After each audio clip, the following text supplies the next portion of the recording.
Hello, I am Carla Fowler. I am the founder and managing director of FAXA Executive Coaching. And the best advice I ever got was when a supervisor of mine said, Carla, what's your plan? And I said, what? And then I gave him, some things. And he said, no, what's your plan for getting out of here?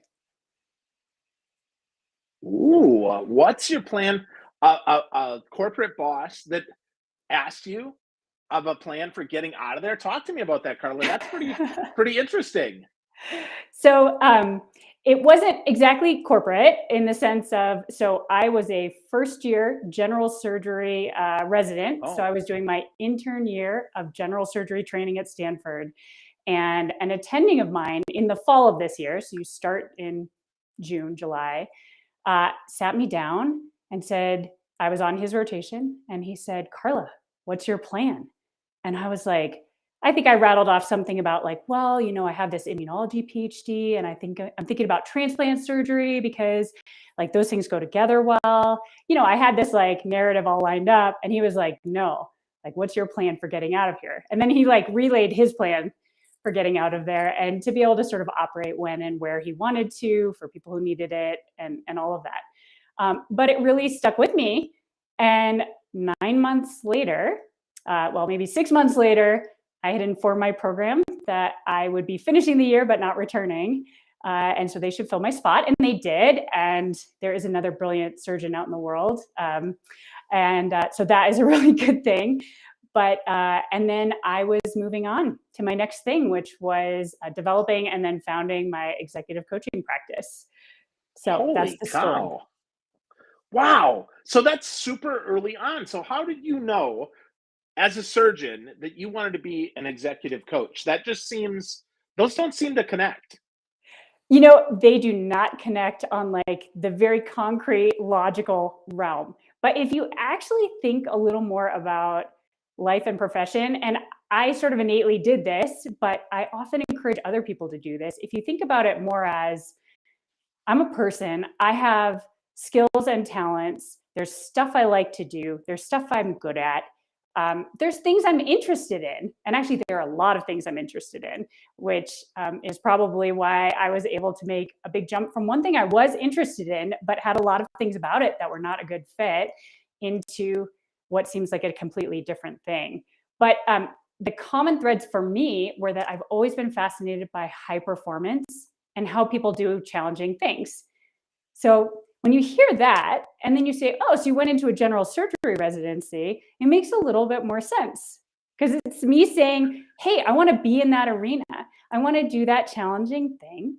And I want to watch other people do that challenging thing and figure out, how do you stay cool under pressure when you literally have someone, open on the table? And if things aren't going well, you got to solve that. You don't get to say, hey, can we take this offline?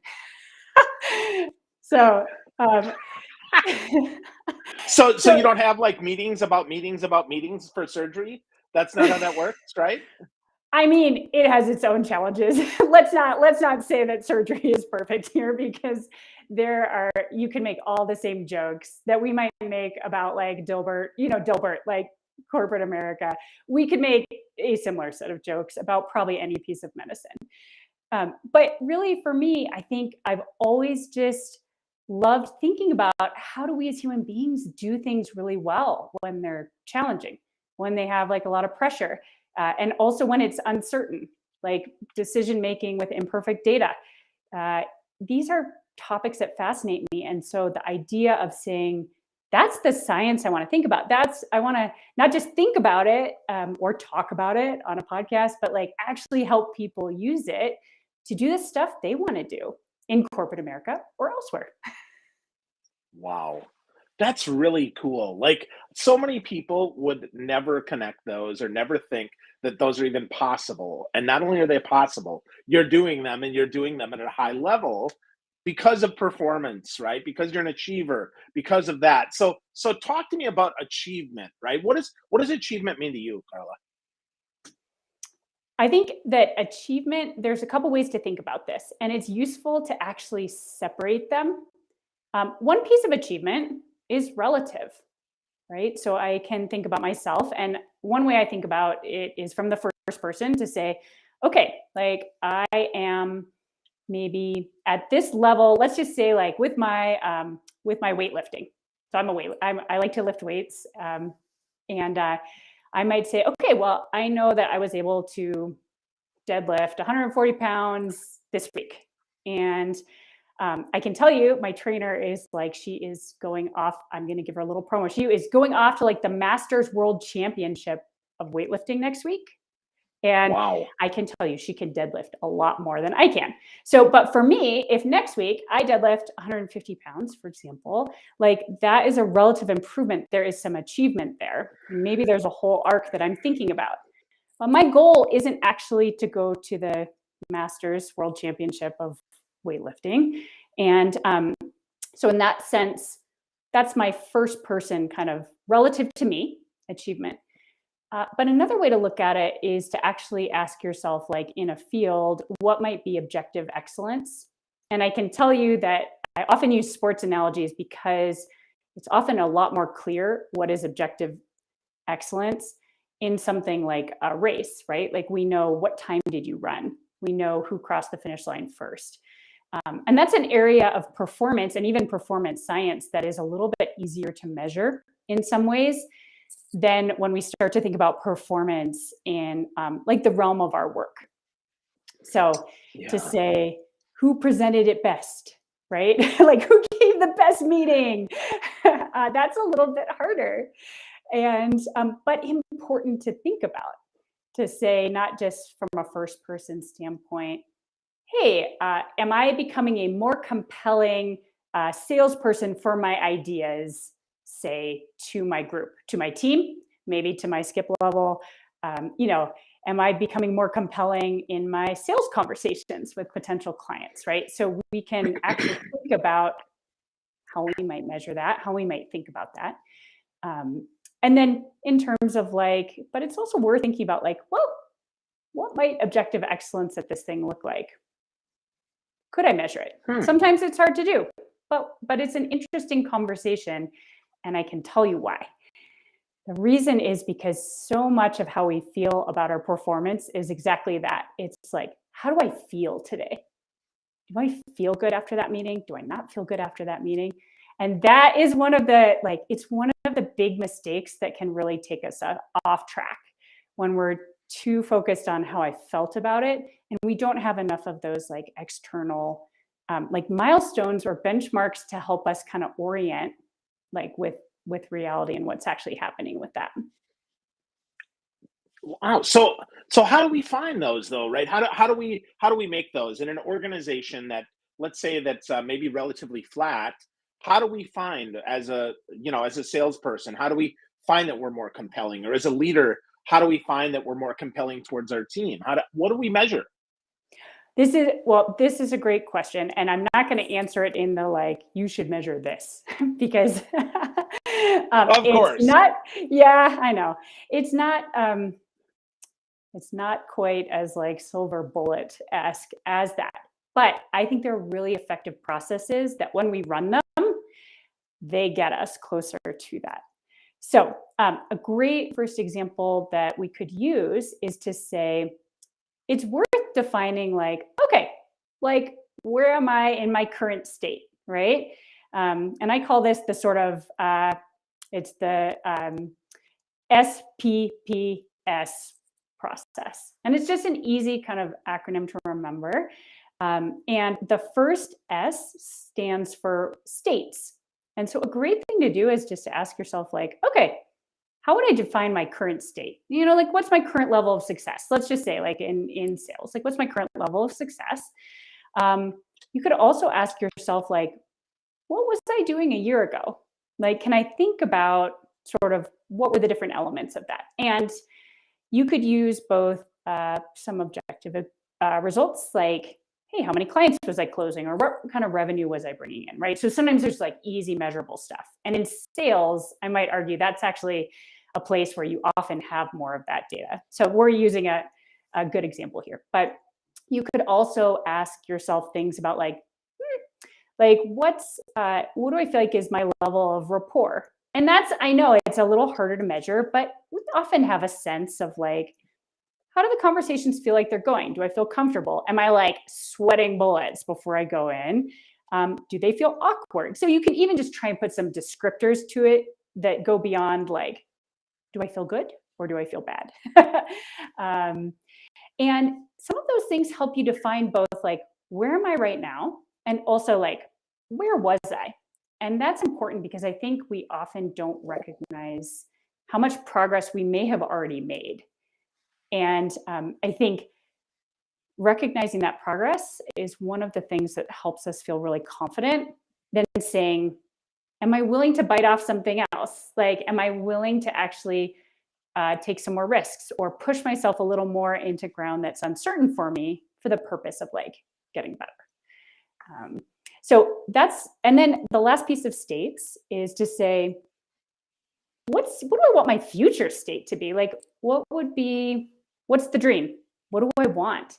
What would it look like? What do I think it would look or feel like to be better than I am right now?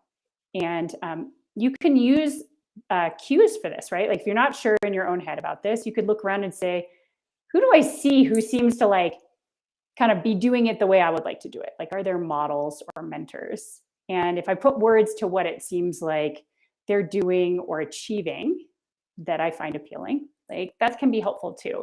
You don't have to like create it out of thin air necessarily.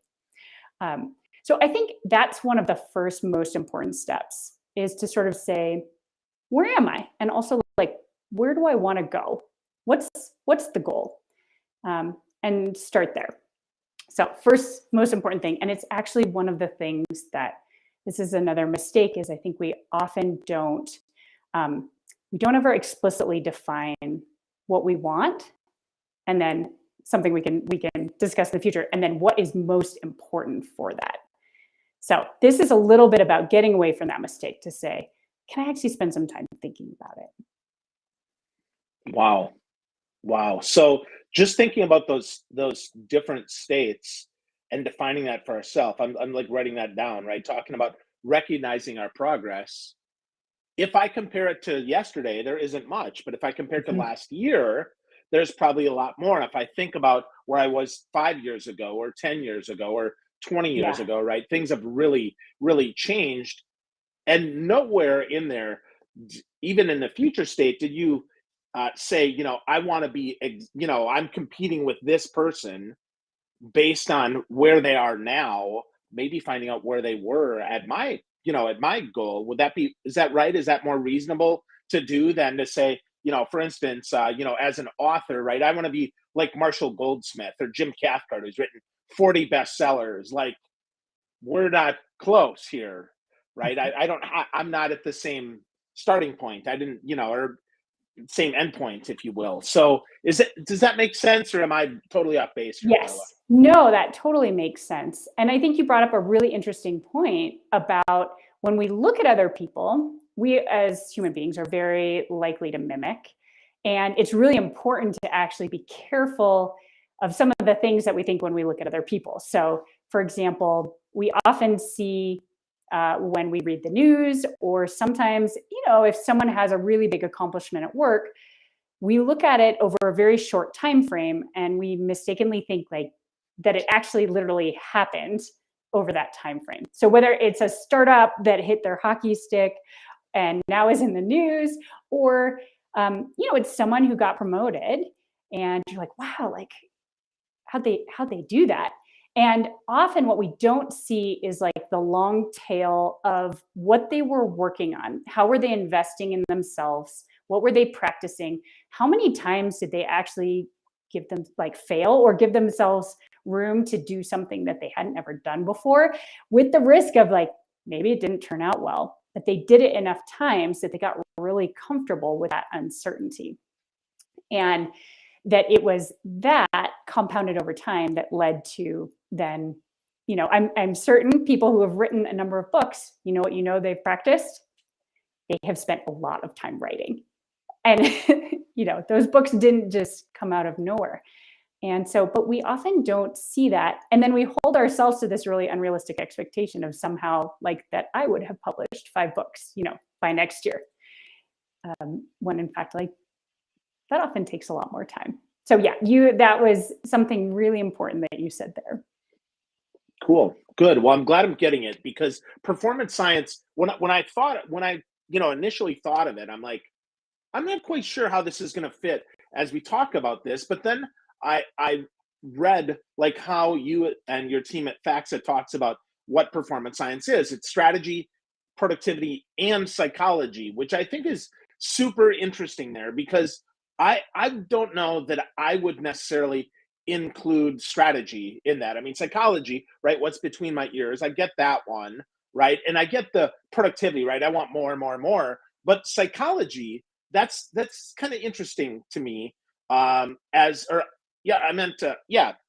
So let's talk about that, right? Let's break each of those down because I probably just confused myself with my point there, Carla. No, But let's this talk is about great. those. I am so glad you brought it up because one of the reasons to look at all three parts of these things is they actually feed off of each other. And it's not to say that if you are really good at executing, that won't really help you. But for example, I think each piece plays a really important part. And so starting with strategy, let's start there. And because actually that's when I'm working with clients, that is where I start. And the way I define strategy, I know there are any number of different ways people develop strategic plans and what they mean by strategy.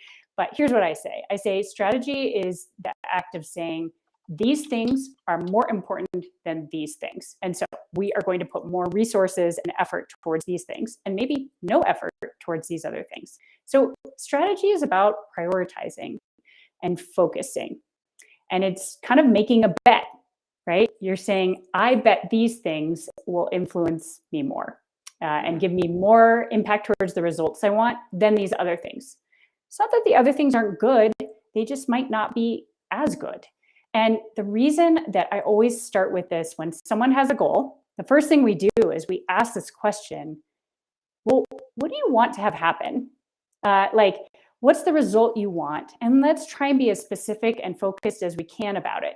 Because the only way you can start to choose between priorities to help you get there is to actually say, where is there? Because if you're trying to go over here, well, what the priorities might be a little bit different than if you're trying to go over here. And that's part of what actually helps you make trade-off decisions. And the reason trade-off decisions matter is because we generally live with limited kind of resources that we have to decide how to allocate, like your time, money, even just your brain space or bandwidth. And so strategy matters because if you actually spend some time doing that, then when you start to execute, you'll probably see more results for that, for the amount of effort you put in. And it turns out that is very motivating. So now heading over to psychology. And so I find that it's often the best place to start. And so for coaching, we start with, what do you want?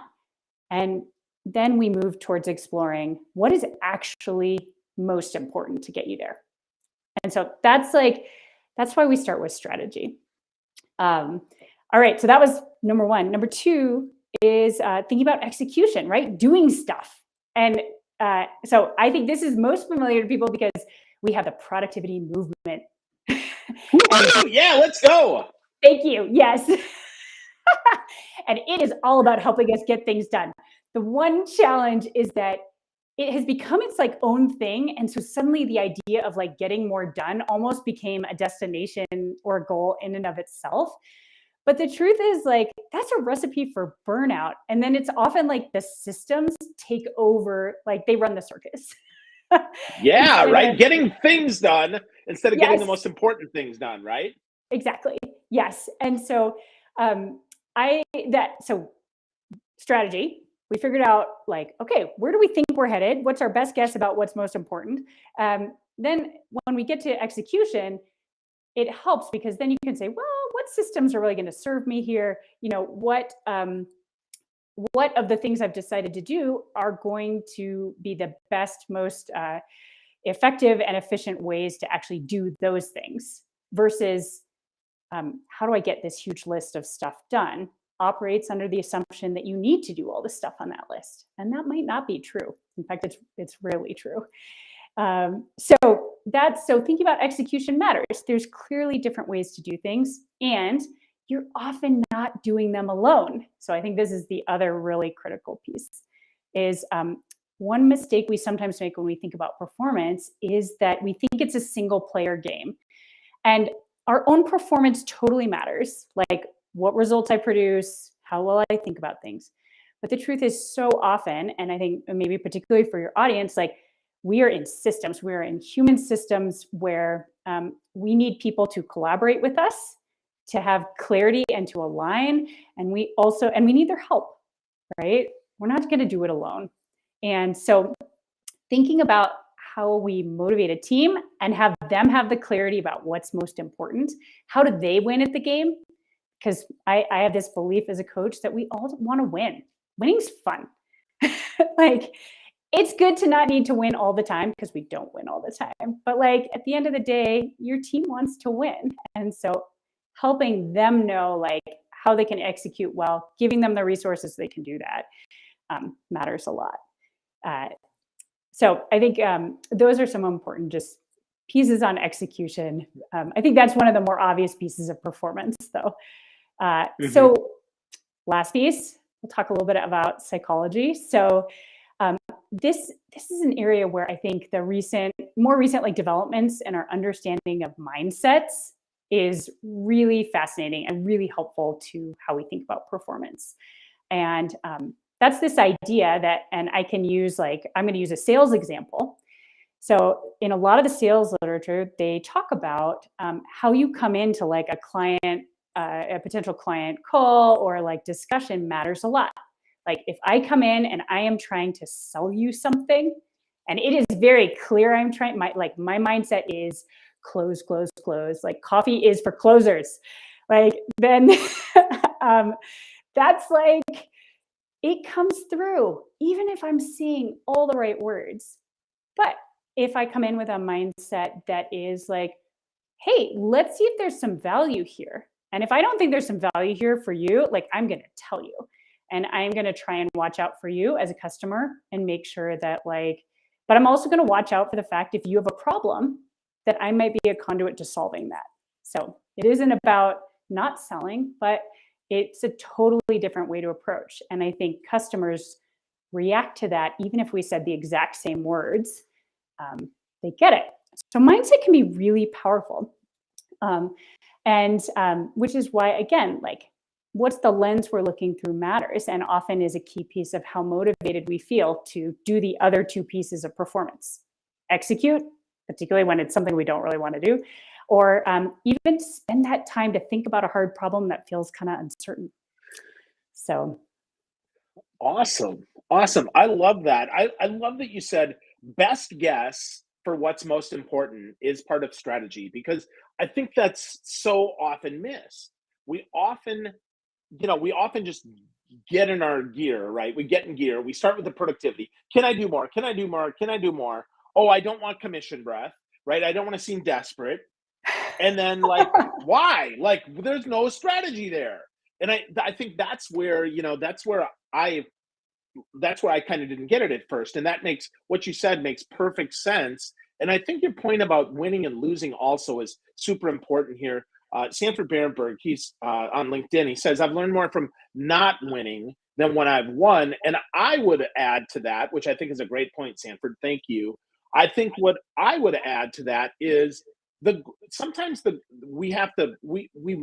can't just win or lose. Sometimes we have to know that we didn't win or we didn't lose, right? Sometimes we want to play to do the best we can as opposed to winning or losing. How is that part of performance science, or am I going in a totally wrong direction here? I think the idea of getting away from binary thinking is great advice, though. And again, in sports, often there is winning and losing. And one of the benefits when you get outside of that is, we're in World Cup right now. And I have heard so many people being like, I'm so frustrated by a draw, particularly Americans. We're like, yeah, we want to win. Did they win or did they lose? So this is a funny thing I'm thinking of because of World Cup, but this idea of being able to have some more nuance about, and also define for certain things or goals one might be progressing towards, to say, all right, well, what does it mean to be making progress? What does that look like versus just, did I win or lose today? And I think thinking around, like, so some things one could ask oneself is, am I running a process that I think is going to take me in the right direction? So for example, to say, sometimes you're practicing something. Let's say you are kind of pitching your ideas. You have this idea for your team or some value you could add to your company, and you're pitching it. And maybe you don't have a lot of experience doing that. And you're like, okay, had the meeting, did the pitch. It's worth sitting down and saying, rather, did I win or lose? And it is possible your idea gets accepted, or maybe it doesn't, right? Or maybe it's a draw. They're like, next year. Yeah. But the point is, that's one way to look at the outcome. But I think another important outcome might be, did I execute on my plan? Like, did I present the way I wanted to present? Okay, great. And then also to say, could I get feedback so that I can learn from this? If I thought about this as an experiment, which is one thing I love talking about, how can I run experiments? And experiments, there's not winning and losing, but there is learning. And so I have a lot of science background. And one of the things that really taught me was to say, you could look at an experiment as, did I discover the thing that's going to win me the Nobel Prize? That would be like winning, losing. Pretty binary. Yes. Or I could say, okay, this did not turn out how I thought it was going to, but that's kind of interesting. And that now points me in a direction of, what do I need to do next? Or once in a while, like, your control doesn't work. And then you're like, oh, I see, the whole experiment actually did not work.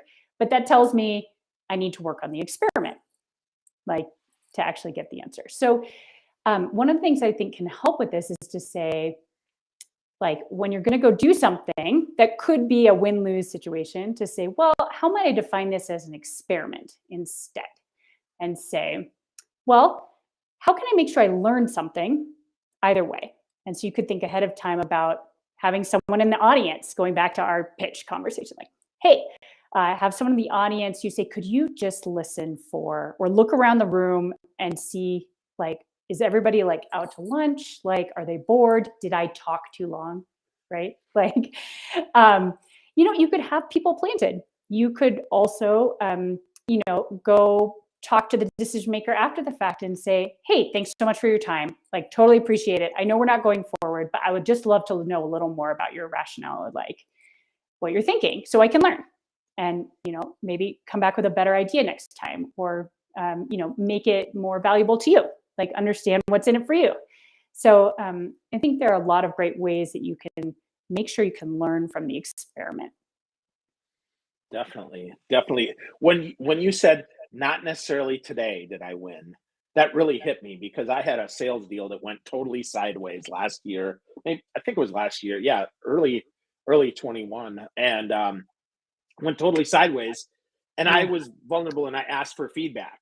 And Mhm. so I learned, and I will tell you that though that was a massive deal that I lost, the next time I got a big deal at bat, I hit it out of the park, because I got that feedback. But I lost that deal, and I'll tell you, there was about 2 weeks where I was pretty upset with myself, and I was Mhm. like, "What in the heck?" Right? Like, how did this happen? And then I just, like, slowed it down and asked for feedback, because it's and I always ask for feedback, but I guess I don't Mhm. always read the feedback. Sometimes you say you want it because that's the right thing to do, I Yeah. think, anyway, and then you don't always read it. It's like, but I read it, and took that to heart, and I was like, "Oh, yeah, okay. I can absolutely use that as fuel for next time." So I sent back a thank you, "Hey, I appreciate it. Maybe we can work together sometime in the future." And I totally used that on my next deal. All that insight that I Awesome. Yeah. had I not failed, right, had I not lost, I wouldn't have probably won the next deal, which was even better. So I like that, right? If we don't win, sometimes we can learn instead of lose. Which, when people say that, sometimes they feel like maybe that's being trite, especially in sales, right? Where so many times it's so binary, but it's not. It's not, because I'm not going to hit even every one that looks like a home run is not necessarily a home run for one Mhm. reason or another. Sometimes, to your point, that's beyond our control. Yeah. Mhm. Well, I thought you said something. I thank you for sharing your story because, and I could share plenty of stories of this too. Reading that feedback, when you get feedback, I just want to be very clear. Yeah, it feels crappy for everybody. Like, it's not like, oh, I love feedback. I mean, no, No. like none of us like to hear that we didn't do as well as we had hoped we could have done. Like when an experiment doesn't turn out well, you're like, dang it. It doesn't feel good. And I just want to say that because sometimes we think, when we're learning and it doesn't feel good, that must mean we're doing it wrong, or like, oh, or we're never going to get it. Like, no, that is how it feels for every person who has then gone on to close a huge deal. Maybe it was 2 years, maybe it was 3 years, right? But it's okay for it to feel that way. And when things generally, another thing I like to bring up is when things feel uncertain, when we are actually pushing at the edges of our knowledge and our boundaries, yeah, it feels really uncomfortable. And that is okay. And it's worth knowing that you may be like on the verge of doing some really important stuff for yourself. One of the most important things is just not stagnating. I think like I'm kind of far enough into the middle of life now that one of the biggest things that I have noticed and that I try and fight against is like when we get stagnant and we stop tolerating not knowing things. Because, in our 20s or like early career, like we don't know anything and we know that all the time. And so it's kind of okay because no one else around us really knows anything either, right? Our peers. And so it's okay. But there comes this point when we feel like it's not okay to not know things anymore, that we should know it. And yet, and we want to be comfortable. And so this is why sometimes when people are trying to start something new mid career or kind of build up in a new area, it can be really challenging, more challenging than when we were earlier in our career. But it's, I think, because of a mindset thing of thinking, no, but I should know it now. Like I shouldn't be encountering this uncertainty. And but I think uh, one of the, again, learning to run experiments or saying, hey, like, I'm going to run an experiment. And in experiments, you're not wrong. It's not really win or lose. It's what am I learning is one of the helpful things that I think is like, that I recommend as a tool or like a mindset shift on that. I like that. Yeah, our life is a laboratory. We can experiment a little bit. We don't have to experiment with everything. We don't have to push all the chips in, but pushing some in certainly is certainly a good way to continue to grow. So, as a high performance coach, Mhm. how do you stay sharp, Carla? What are you doing? What are you putting in your head? Do you have a coach? I mean, what do you do so that you can stay on top of your game? So I have a couple of different things. Definitely like having some thought partnership, some places where I do my own kind of mental processing with a foil. So one of the best things about having a coach is that they act as a thought partner to kind of help you explore and or like just provide kind of an alternate perspective to the perspective that's like going on in my brain. Right. So I have someone who is that foil. And some other people who are kind of thought partners, like kitchen cabinet for my practice, because I am a sole owner of that. But the other thing that I practice a lot and is really spending time thinking, like doing some contemplating. And I'll be honest, like it is still a challenge, but it is totally worth it. The challenge is often you're like sitting down with a notebook, and sometimes I mind map, sometimes I write, but sometimes you're like, am I just wasting time right now? But the best analogy that I have heard is having something like this where you think about, what do I want? Am I headed in the direction that I want? Do I still want what I used to want? Has that changed? What's most important for that? Like, am I doing those things? Like these kinds of questions. And it's sort of composting my brain. So, like compost, you don't just like throw food waste in the like pile, right? You got to like turn it around and you got to put some worms in it. Like that's how you make really good compost. So, I kind of have a practice of trying to make sure I'm doing that for my own brain. And there's a few other kind of more tactical things that I do, which are really useful. I'm often really thinking about how I use time and how is that time usage aligning with things that I identified are really important for the growth that I want to do, and looking at my calendar and very much looking at like what are the time blocks, like where is time being spent and does that align. And this is something that I can totally recommend to people if they are trying to understand, particularly if you have that thought of like, hey, there's some stuff I want to do, but I feel I have no time, right? I think this is a very common thought, and I think it sometimes too. I think it's really worth doing kind of calendar audit. Look at your calendar and say, okay, where is time going? And it's not a value judgment. It's just like get some facts about where time is going. And then I think it's helpful to align things up to like, okay, well, how are things stacking up in terms of importance? Like, am I willing to streamline something, because actually this other thing is more important. But I think that's a useful thing. And so I actually spend a good amount of time planning, looking at how time is going to be used in the future. And is there enough time for me to do those most important things? And if not, can I make a change? But then also just looking at like, okay, and how am I spending time? Is it aligning with those things? So those are a couple of just elements that I think have really helped me over time. Awesome. Super, super helpful stuff. So if folks want to get started on the path towards performing more better, maybe achieving more, is there one piece of advice that you might share? Not a silver bullet necessarily, but just a Yeah. starting point where they could get started on the path. What would that be?